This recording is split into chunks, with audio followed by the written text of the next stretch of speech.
Good morning, everyone. I hope that you have had a great weekend and a good start to summer. My kids and my husband were just cheering me on. They're home now.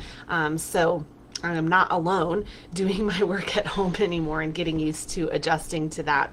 My name is Sarah, and I'm so glad that you're here. I am a startup coach, and I love helping business owners, especially online coaches, get started in their businesses with the right knowledge, mindset, and systems that they need in order to build a business that they love. So you can avoid the mistakes that I've made in starting my business so that you can start your business faster and easier and be successful sooner. So if you've missed my previous Facebook Lives, I would encourage you to go back and watch those, especially the high five approach to business. I'm finding that that really is the best place for you to start, and have gotten great feedback from people watching that video. I also have a guide that goes along with that, and I'll drop that link below after the video is done. So we're wrapping up a number of weeks in this series on setting up your business. And so I do hope you go back and watch those videos. You can check them out in my guide section. This is going to be a short one today because I don't want to overcomplicate this topic for you. I think that there is a lot of information to know and learn about email, but I want to keep it simple and give you some action steps to work on this week. And I don't want you to become overwhelmed. So today is going to be all about email lists. Do I need one? How do I start? What do I do now? I don't really know what I'm doing. What do I do? That's what we're going to talk about. So the first answer to the question is yes. It is always yes. If you have a business or are thinking about starting a business of any kind online and really in person as well, then you need an email list. I don't care what kind of business you have. You can be a restaurant owner, you can be a jewelry maker, an artist, a bookkeeper, a coach, a hairstyler, a crafter, whatever you are, you need an email list. And there are lots of reasons why you need an email list, but here are the three most compelling reasons that I can give to you. One, it's the easiest way for you to get feedback. Instead of having to go into Facebook groups and finding people to get feedback on your ideas, you already have a group of people who are interested in what you're doing, and it's free research. You can find out their pain points. You can find people to collaborate with. You can find out where they're hanging out. Where are they online? Once they are on your email list, they already know a little bit about you, and they've already started to come into that funnel that we talked about a few weeks ago. And so you always want to have an email list. You can also use this email list to repeat sell to people. Instead of always having to attract new people to get to buy from you, maybe on Facebook or Instagram or on Pinterest, when you have an email list, you already have a group to sell to. When you have a new offer that you want to think about developing, you can do the market research with your email list, and then you can sell to them. You don't have to constantly be finding new customers. And then the most important reason why you should have an email list from the very start of your business is it's the only thing you actually own in your business. You don't own anything else. You don't own your Facebook group. You don't own your Instagram followers. You don't own your Pinterest followers. You don't own any of those lists, and they can go away on a whim. I hear nightmare stories all the time about people who are on Facebook or on social media in some capacity, and Facebook or Instagram shuts them down.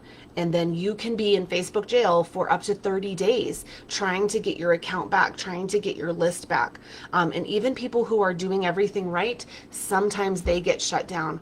Sometimes the system shut down. I remember a while back, Facebook shut down and people didn't have access to their customers for the day. And people kind of freaked out. That's why you have an email list. You always have access to that email list. Whether you stay with one email provider or move to another, you have access to that list and you own that list of emails. So now we know we need an email list. How do I get started? Well, first, the biggest step is choosing an email provider. And there are a bunch of them. And most of them offer a free version depending on how many subscribers you have. Personally, I use ConvertKit. It's just what I started out with, and I love ConvertKit. But there's also Flowdesk, MailChimp, MailerLite, and lots of others that you can use. This doesn't have to be complicated to get started. I think sometimes tech can be overwhelming, and so then we don't even get started. It doesn't have to be started or complicated, and it doesn't have to cost you money at first. A lot of them will offer a free version up to a certain number of subscribers. So just get started by signing up for an email provider. Even early on, even if you don't do anything with that email list for a while, you want to start collecting email addresses from all of your leads that you're interacting with. It's free for them and it's free for you.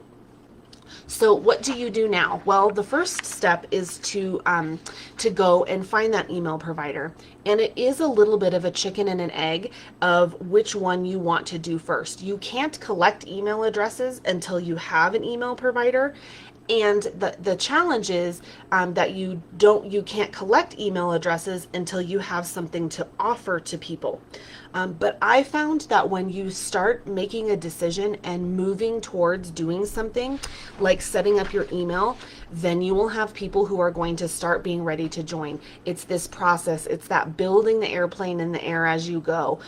Sometimes we delay so long in our business setting up an email or getting started because there isn't really a clear-cut entry point. So I'm giving you one today. Sign up for an email provider and we'll keep working towards what you're going to do with that. And I can help you with that. But sometimes progress is just picking something out and getting started. So once you've picked an email provider, whichever one that you've picked, they're all similar. Like I said, I use ConvertKit. Now you need to start collecting people's email addresses. And there's a lot of different ways to do this. I don't want you to get bogged down with this detail in the beginning, because if you are thinking about 10 steps ahead, you won't be doing the right work now, which is getting signed up with an email program. But really what you're going to do is once you have your email program set up, you're going to create what is called a lead magnet. You're going to give people something of value in exchange for their email address. It doesn't cost them any money, but it costs them their email address to give it to you. And you are leading them into your funnel that we're building, by giving them a little taste of what you do. And my lead magnet is that getting your business started. I give you that free information to help you get started, and you give me your email address in exchange. This can be very simple. I have seen a lot of very successful lead magnets that are simply basic Google documents turned into a PDF. It does not have to be fancy. If the content is good and solves a problem for them, then they are going to be willing to give you their email address. It can be created in a program like Canva, but it doesn't have to be. And so what you do is you're going to set up an automated system where they give you your email address, either on a page where they sign up for it or through a Facebook group. And then that email system delivers that PDF to them. That is an automated system that you do not have to manage. It does it on its own, and you get that set up. I know that piece can sound really overwhelming, so all I want to do is give you 2 action steps today to just get started. Don't prevent yourself from getting started because you're so worried about step 10. Let's just do step 1 and 2 today. 1 is research email programs to fit your needs. I use ConvertKit. And then sign up for a free trial. A lot of them give you 14 days. Sign up for that free trial. Then step 2 is just start playing around with it. You can put your email in as if you were a subscriber and start seeing what it looks like from both sides of working on that email system. All of these companies have great tutorials and great customer service. So start playing around with it, seeing what you can do. You can set up a nice template. If you're on my email list, you can see what those templates look like. That's all done through ConvertKit. So all you're doing is researching, signing up for a free trial, and then start playing around with it. Don't make this step complicated. My other piece of advice for you is set a timer. You could spend 8 hours working on this, but set a timer for 1 hour. And then that's it. Sign up and move on. Otherwise, you're going to waste a bunch of time. So now you know you need an email list and you know you need to start early. Don't wait. The longer you wait in your business, you've now missed all of those leads that you were talking to at the very beginning.